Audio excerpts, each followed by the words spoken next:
ಈಶ್ವರಪ್ಪ ಮನವೊಲಿಸೋಕೆ ಕೇಸರಿ ನಾಯಕರ ನಿರಂತರ ಪ್ರಯತ್ನ ನಡೀತಾ ಇದೆ. ಈಶ್ವರಪ್ಪ ಮನೆಗೆ ಬಿಜೆಪಿ ಮತ್ತು ಆರ್ಎಸ್ಎಸ್ ನಾಯಕರು ಮೇಲಿಂದ ಮೇಲೆ ಭೇಟಿ ಕೊಡ್ತಾನೆ ಇದ್ದಾರೆ. ಆದರೆ ಯಾವುದೂ ವರ್ಕೌಟ್ ಆಗ್ತಿಲ್ಲ. ಈಶ್ವರಪ್ಪ ಕೂಡ ಡೋಂಟ್ ಕೇರ್ ಅಂತಿದ್ದಾರೆ.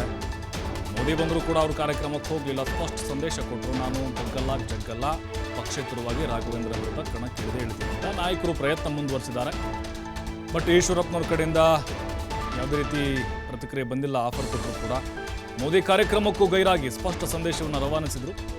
BY ರಾಘವೇಂದ್ರ ಸೋಲಿಸೋಕೆ ಪಣ ತೊಟ್ಟಿದ್ದಾರೆ ಈಶ್ವರಪ್ಪ ಮತ್ತು BSYಗೆ 45 ವರ್ಷಗಳ ರಾಜಕೀಯ ಸಂಬಂಧ ಇದೆ. ಎಲ್ಲವನ್ನೂ ಯಡಿಯೂರಪ್ಪನವರೇ ನಿಭಾಯಿಸ್ತಾರೆ. ಬೆಂಗಳೂರಿನ ಬಿಜೆಪಿ ಕಚೇರಿಯಲ್ಲಿ ಮಾಜಿ ಶಾಸಕ CT ರವಿ ಈ ರೀತಿಯಾದಂಥ ಹೇಳಿಕೆಯನ್ನು ಕೊಟ್ಟಿದ್ದಾರೆ. ಇವತ್ತು ದೆಹಲಿನಲ್ಲಿ ಪಾರ್ಲಿಮೆಂಟರಿ ಬೋರ್ಡ್ ಮೀಟಿಂಗು ಆಗುವ ಸಂಭವ ಇದೆ.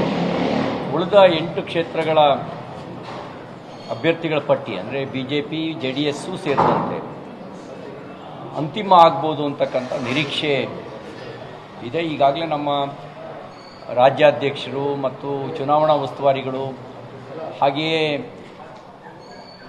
BJPಯ ಸಂಘಟನಾ ಪ್ರಧಾನ ಕಾರ್ಯದರ್ಶಿಗಳು ಅವರೆಲ್ಲರೂ ದೆಹಲಿಗೆ ಹೋಗಿದ್ದಾರೆ.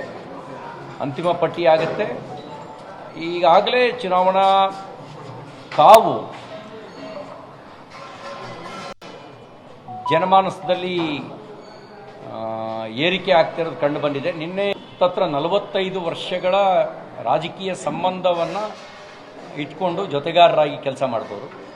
ಈಶ್ವರಪ್ಪನವ್ರಿಗೆ ಸಂಬಂಧಪಟ್ಟಂಥ ವಿಷಯವನ್ನು ಎಲ್ರಿಗಿಂತ ಸಮರ್ಥವಾಗಿ ಯಡಿಯೂರಪ್ಪನವರೇ ಅದನ್ನು ಹ್ಯಾಂಡ್ಲ್ ಮಾಡ್ತಾರೆ ಅನ್ನೋದು ನನಗೆ ವಿಶ್ವಾಸ ಇದೆ. ಅವರೇ ಹ್ಯಾಂಡ್ಲ್ ಮಾಡ್ತಾರೆ.